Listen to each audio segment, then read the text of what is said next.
here today with you because it's actually my first in-person event since a couple years ago. So especially thank you, Luis, for the invitation. And following up a bit with what Luis was just explaining, I want to connect with both ideas. One, that last year we were doing this event online, and there I personally spoke about the type of things that at Antropología 2.0, the company I work at, the kinds of things that we were seeing happening in society. So we talked a lot about like the change in the paradigm of hygiene and what that was meaning in terms of business.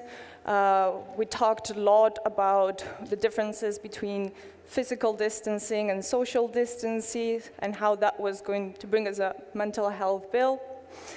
But now we are beyond 2020, and that is also something positive, and I'm optimistic about it to be here again with you.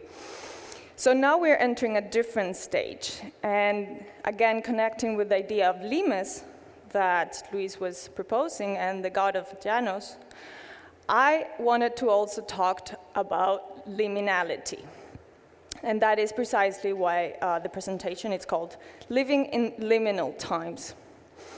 So if 2020, what we just lived, it can be named in various different ways. From the health perspective, we've called it pandemic.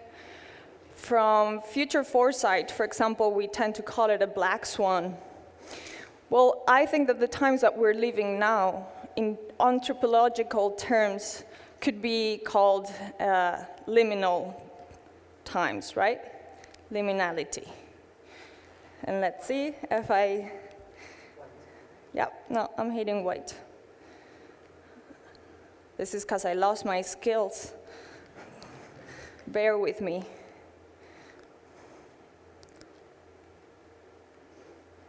No? Okay, and if not, I'll just go without it. Let's see. Maybe someone can help me up there.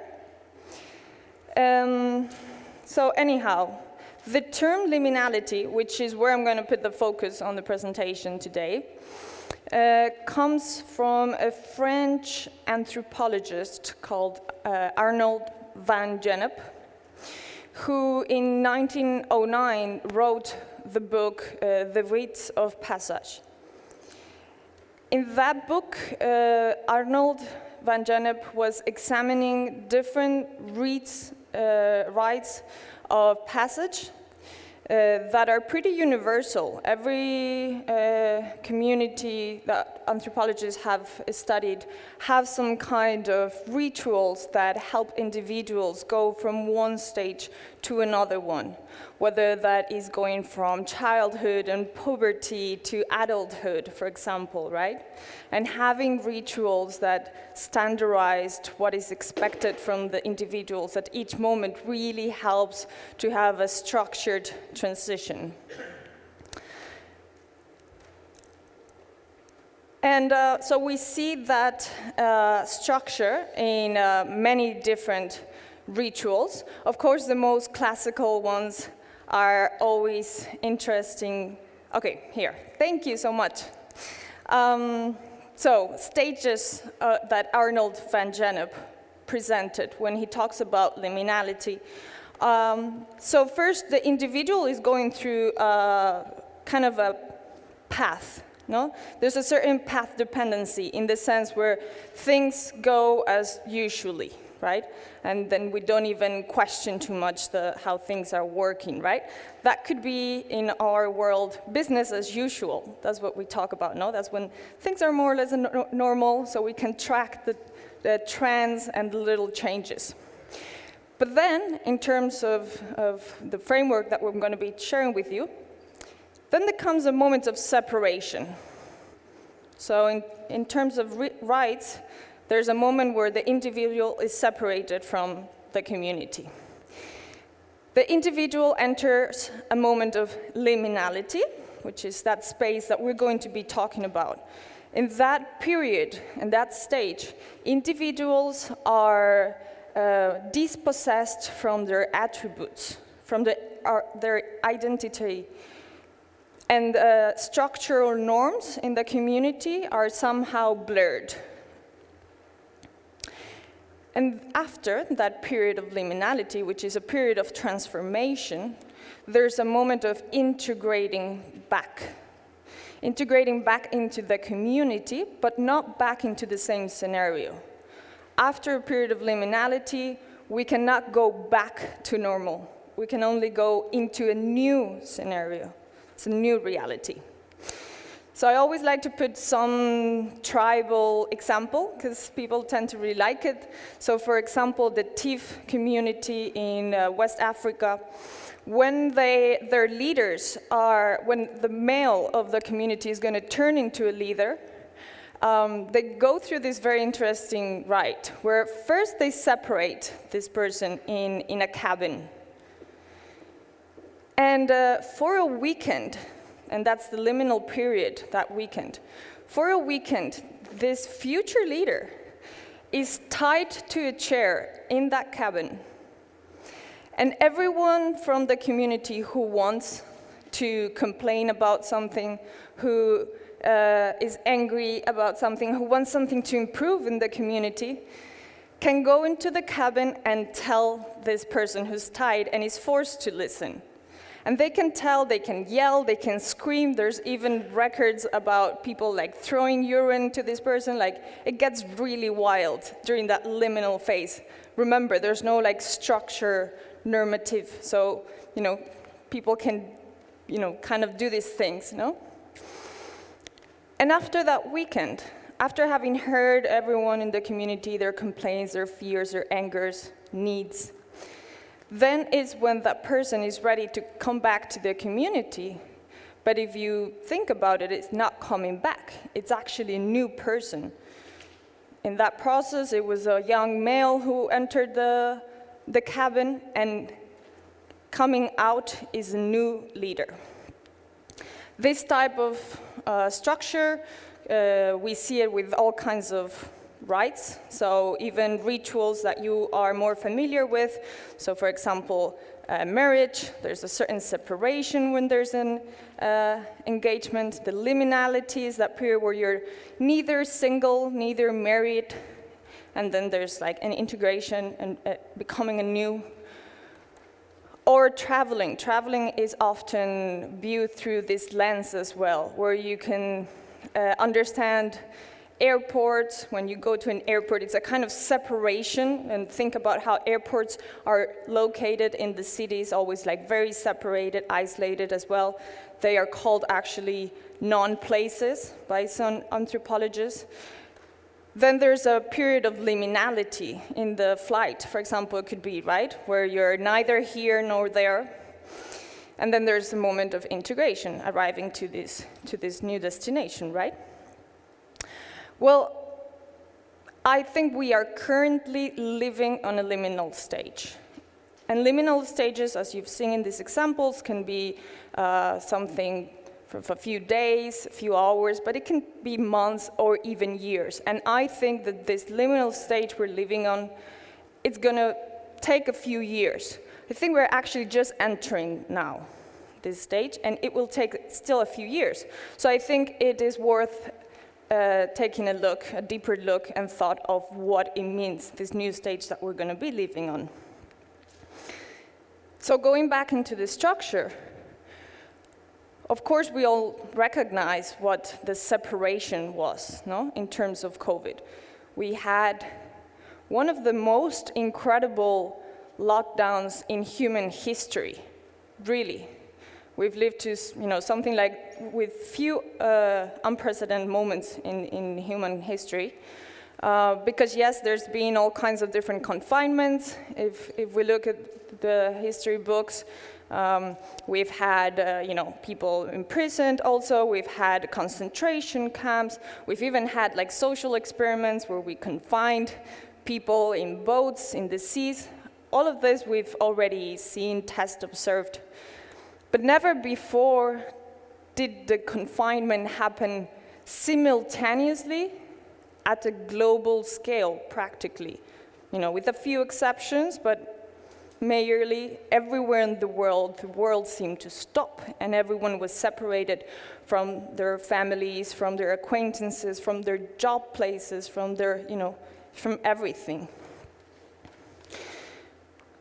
Now we are entering this stage, as I'm saying, where we are, remember, this is a stage where we are dispossessed from our attributes. And in many, many senses, we are dispossessed from many attributes nowadays. One of the most basic attributes, for example, is facial identity. And even me now looking at all of you, I can only see 1/3 of your faces. So that's already being somehow dispossessed. But also we are dispossessed from some of our basic rights sometimes in certain places in the world where you can still not go freely to one place or other or travel. And there's a lot of, in each context we are observing different elements, but in general we are having this sense of dispossession right now. And the thing is that, contrary to what happens with rituals, where the integration part is already pre-arranged, people know what will happen after liminality. Here we don't really know it yet. But what this framework does allow us to think is that the integration is not going to be going back to normality, right? It's going to a new scenario. A new scenario that is going to have parts of that original path that I mentioned, that path where things were steady, we could track trends, and life was simple, pre-COVID. It'll have elements from that part. It will also carry on elements from the part of separation and the part of liminality. So it will be an integration of all these three phases that will combine to create the new reality we will inhabit. And what does this mean in terms of consumption, which is what I'm mainly studying right now? And I'm not going to focus on books. And Luis was very kind to let me know, don't explain books to book experts. So I'm not here to explain books or reading behavior, but just in general to give a more contextual introduction of what's happening in this in-between stage in terms of consumption. Some of the things we've been looking at. So one of the very first things we've been observing since last year already is how we are lacking of a lot of rituals that accompany us from one stage to the other. For example, we've seen a lot of students, and then, for example, students when they finish all their exams, but they haven't graduated yet.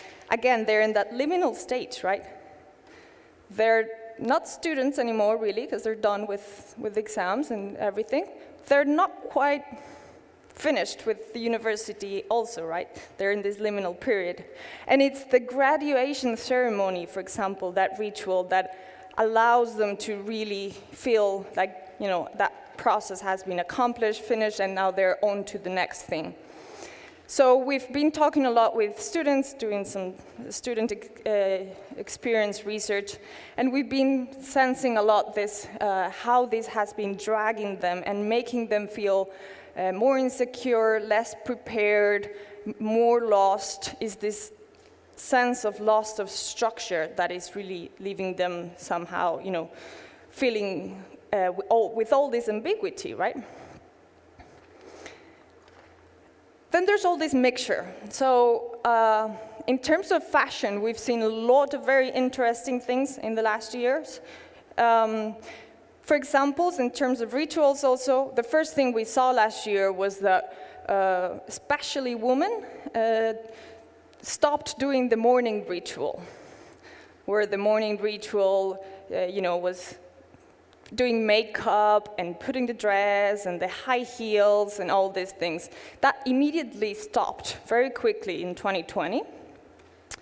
And it's interesting because it hasn't really gained backtrack. Yes, the cosmetic industry has regained its position a bit, but a lot of women are saying like now they feel like they're doing a theater if they do all this ritual mourning after not having it done for one whole year.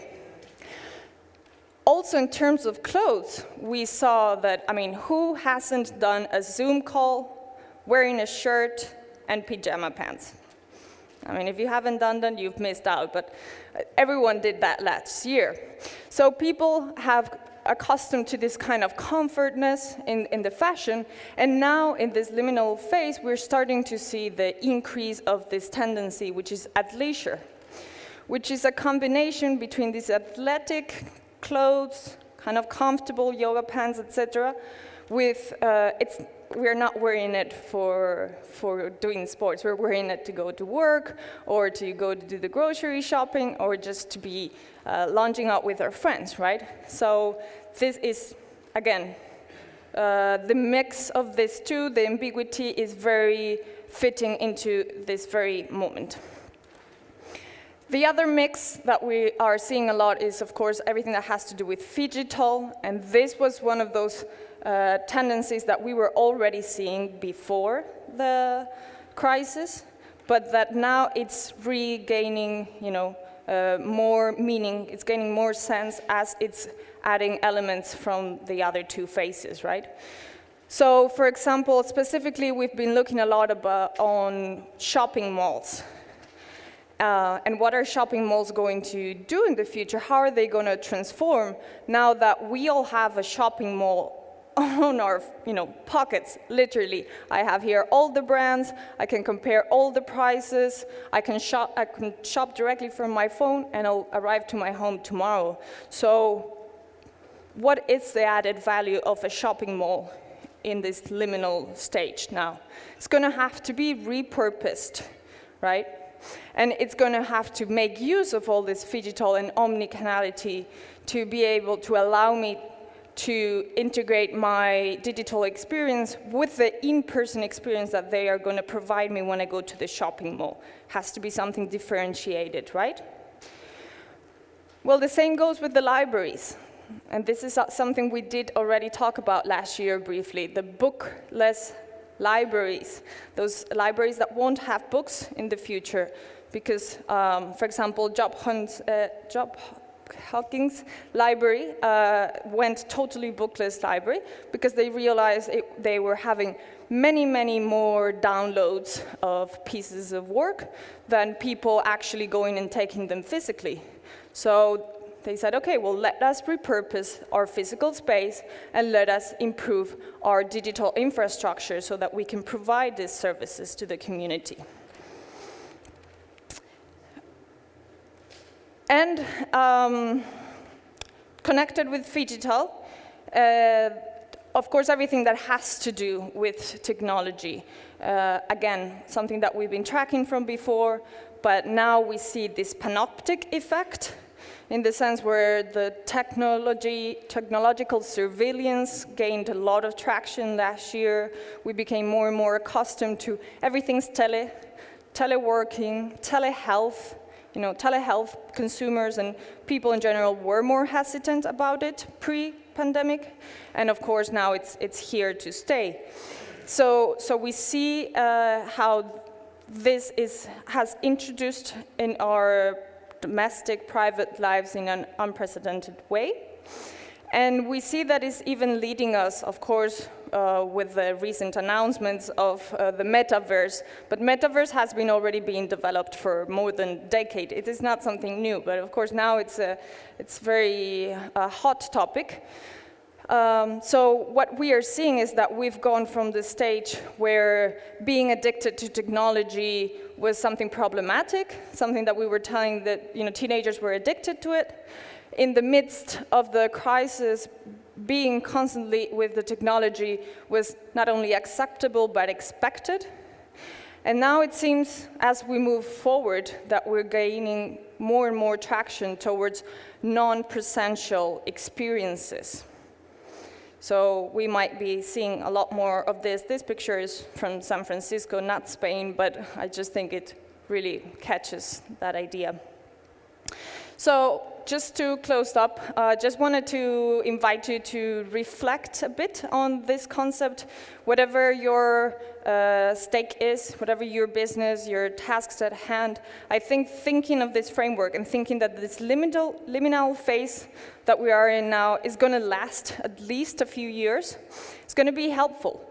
Because you'll see that these liminal stages are a time to allow ambiguity, allow uncertainty and paradox. It's a time to explore. You remember, it's this time where we are creating our new selves for this new scenario, right?